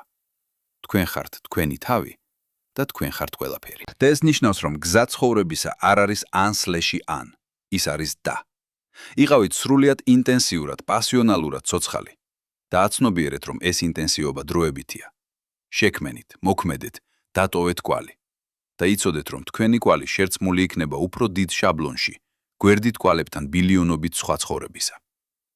იყავით შორს, პრაქტიკაში მისაღებ, ისწავლეთ გაშვება და ასევე იყავით ღრმად, პირადად ჩართული იმ, რაც მნიშვნელობა აქვს თქვენთვის. იყვარეთ სხვები, როგორც ნაწილები თქვენი თავისა და იყვარეთ თქვენი თავი, როგორც უნიკალური, შეუცვლელი გამოვლინება სამყაროს. ეს არ არის წინააღმდეგობა, ეს არის პარადოქსი. მაგრამ კვანტური მექანიკა ასწავლის ჩვენ, რომ რეალობა სავსეა პარადოქსებით. ნაწილაკი არის ორივე, ნაწილაკი და ტალღა. ფოტონი გადის ორივე ბზარზე ერთდროულად. თქვენ ხართ ორივე, თქვენი თავი და სამყარო. მაშ, როგორ უნდა ვიცხოვროთ? ჩემი პასუხი. იცხოვრეთ საოცრებით. იცხოვრეთ იმის ცოდნით, რომ თქვენი ყოველი სუნთქვა არის სასწაული. მილიარდობით წლის კოსმოსური ევოლუციის კულმინაცია, რომელმა შექმნა თქვენ აქ, ეხლა, ამ უზარმაზარ, შემაძრწუნებელ, გაუგებარ სამყაროში. იცხოვრეთ კითხვებით. არ მოусმინოთ ვინმეს, მათ შორის ჩემი, ვინც გეუბნებათ, რომ მათ აქვთ ყველა პასუხი. ფიზიკა არ იცის, ფილოსოფია არ იცის, რელიგია არ იცის. არავინ იცის. მაგრამ ეს კარგია, რადგან შეუძლებლობა რომ ვიცოდეთ, ნიშნავს, რომ ჩვენ ღიები ვრჩებით. ღიები აღმოჩენისკენ, ღიები საოცრებისკენ, ღიები შესაძლებლობისკენ, რომ რეალობა უცნაურია და უფრო მშვენიერია, ვიდრე ჩვენ შეგვიძლია წარმოვიდგინოთ. იცხოვრეთ სიყვარულით. რადგან თუ ჩვენ ნამდვილად ერთიანი ვართ, თუ განცალკევება ჩვენ შორის ნამდვილად არის ილუზია, მაშინ სიყვარული არ არის მხოლოდ კარგი გრძნობა, ის არის აღიარება რეალობისა. როცა თქვენ ყვარობთ ვინმეს, თქვენ აღიარებთ, რომ ისინი არიან თქვენ და თქვენ ხართ ისინი, უფრო ღრმა დონეზე ვიდრე ინდივიდუალური ეგოები და იცხოვრეთ მოქმედებით. რადგან მიუხედავად იმისა, რომ სამყარო შეიძლება იყოს უადო და თქვენი ინფორმაცია შეიძლება არასოდეს გაქრეს, ეს კონკრეტული მომენტი, ეს ერთადერთი მომენტი, როცა თქვენ ხართ ცოცხალი, ახლა, აქ, ამ ფორმით, არასოდეს გამეორდება. რასაც აკეთებთ, მასთან მნიშვნელობა აქვს, არ იმიტომ, რომ სამყარო გადაგიხდით, არ იმიტომ, რომ გექნებათ უკვდავი სული, რომელიც მიიღებს ჯილდოს, არამედ იმიტომ, რომ თქვენ ხართ სამყაროს გზა იმოქმედოს და ის, რასაც აირჩევთ, ქმნის განსხვავებას თქვენთვის, ამ მომენტში და განსხვავებას ყველასთვის, ვისთანაც ოდესმე ეკუთვნის თქვენ. მოდით დავბრუნდეთ თავდაპირველ კითხვაზე, რომელიც დაიწყო ეს მოგზაურობა. სად მიდის თქვენი სული სიკვდილის შემდეგ? ახლა ყველა რისი შესწავლის შემდეგ ჩვენ შეგვიძლია ვნახოთ, რომ კითხვა თავისთავად დაფუძნებულია ჩვენაბრებზე, რომლებიც შეიძლება არ იყოს სწორი. სად გულისხმობს ლოკაცია სივრცეში? მაგრამ თუ თქვენი სული, ინფორმაცია, რომელიც შეადგენს თქვენს შეგნებას, არ არის ადგილობრივი რამ, არამედ არის შაბლონი, რომელიც განაწილებულია კვანტურ სისტემებში, მაშინ სად არ აქვს აზრი? მიდის გულისხმობს მოძრაობას დროში, მაგრამ თუ დრო თავად არ არის ფუნდამენტური, თუ წარსული აწყო და მომავალი ყველა არსებობს ერთდროულად სივრცე დროის ბლოკში, მაშინ მიდის ასევე არ აქვს აზრი. და თქვენი სული გულისხმობს, რომ არსებობს ცალკე შეფუთული რამ, რაც ეკუთვნის თქვენ. მაგრამ თუ შეგნება არის ფუნდამენტური თვისება რეალობისა და ინდივიდუალური შეგნებები არის როგორც ტალღები ოკეანეში, დროებითი ლოკალიზებული შაბლონები, უფრო დიდი უნივერსალური შეგნების, მაშინ თქვენი ასევე შეიძლება იყოს არასწორი. მაშ რეალური პასუხი კითხვაზე, სად მიდის თქვენი სული სიკვდილის შემდეგ, შეიძლება იყოს, იგი არსად არ მიდის. ის არასოდეს იყო კონკრეტულ ადგილას პირველ რიგში. ის ყოველთვის იყო და ყოველთვის იქნება, ნაწილი სამყაროს საერთო ქსოვილისა. რაც იცვლება სიკვდილში არ არის თქვენი არსებობა. რაც იცვლება არის ფორმა თქვენი არსებობისა. ტალღა ეცემა, ფორმა იშლება, მაგრამ წყალი, ის რაც ნამდვილად იყო ტალღა, რჩება. ეს შეიძლება ნუგეში იყოს, ან შეიძლება არა, ება არა. ეს დამოკიდებულია იმაზე, თუ რისი შენარჩუნება გნებავთ. თუ თქვენ გინდათ ეს კონკრეტული ეგო, ეს კონკრეტული იდენტობა, ეს კონკრეტული სუბიექტური პერსპექტივა გაგრძელდეს სამუდამოდ, მაშინ ფიზიკა არ გთავაზობთ იმედს. მაგრამ თუ ის, რისი შენარჩუნებაც გნებავთ, არის იმის ცოდნა, რომ თქვენი არსებობა მნიშვნელოვანია, რომ თქვენი ცხოვრება შეინახება, რომ თქვენი ყავით ნამდვილი, მნიშვნელოვანი, უდიდესი, შემაძრწუნებელი რეალობის რაღაცის ნაწილი, მაშინ დიახ, ფიზიკა გთავაზობთ ამას. თქვენი ყავით, თქვენ არსებობდით, თქვენ გამოცადეთ. და იმის გამო, რომ ინფორმაცია არასოდეს ქრება, ის ჩანაწერი თქვენი არსებობისა, რეარსებობისა, ყოველი აზრი, ყოველი გრძნობა, ყოველი მოქმედება არასოდეს ფუნდამენტურად არ შეიძლება გაქრეს. სამყარო იცის თქვენ და ის ყოველთვის იცის. და ის, მე ვფიქრობ, არის ერთგვარი უკვდავება, რომელიც ღირს ქონა. მას შემდეგ ჯერზე როცა შეგეშინდება სიკვდილის და თქვენ გეშინიათ ეს ბუნებრივი, ეს ადამიანურია, გაიხსენეთ ეს. თქვენ არა მცირე ხართ. თქვენ არა უმნიშვნელო ხართ. თქვენ არა განვითარებული ხართ განადგურებისთვის. თქვენ ხართ სამყარო თავის შემეცნებისა. თქვენ ხართ 14 მილიარდი წლის კოსმოსური ევოლუციის კულმინაცია. თქვენ ხართ ვარსკვლავების ნივთიერება, გაღვიძებული შორეული საოცრებისკენ. და როცა თქვენი ეს კონკრეტული ფორმა დასრულდება, თქვენ არ გაქრებით არარაობაში. თქვენ ტრანსფორმირდებით, გადახვევით, დაბრუნდებით რაღაცაზე უფრო ფართო და უფრო დიდი ვიდრე ინდივიდუალური თავი. ეს არის ის, რასაც ფიზიკა გვიჩვენებს. ეს არის ის, რასაც კვანტური მექანიკა, კოსმოლოგია, ინფორმაციის თეორია გთავაზობს. არ არის სრულყოფილი პასუხი, არ არის ბოლო სიტყვა, არ არის ნუგეში ყველასთვის, მაგრამ ეს არის რაღაც. ეს არის პერსპექტივა, რომელიც ფუძნდება არ რწმენაზე, არამედ მტკიცებულებაზე. არა იმედზე, არამედ ფიზიკაზე. და იმისთვის, ვისაც ეს საკმარისი აქვს, ეს შეიძლება იყოს საკმარისი. იყავით კარგად, მეგობრებო, იცხოვრეთ სრულიად, ყვარობდით ღრმად. და იცოდეთ, რომ თქვენი ყოველი მომენტი, ეს მომენტი, ეხლა არის უკვდავი. რადგან თქვენ, ეხლა ამ მომენტში ხართ სამყარო ცოცხალი. და ეს, ყველაფრისა, არის ყველაზე შემაძრწუნებელი და ყველაზე შემაძრწუნებელი ფაქტი.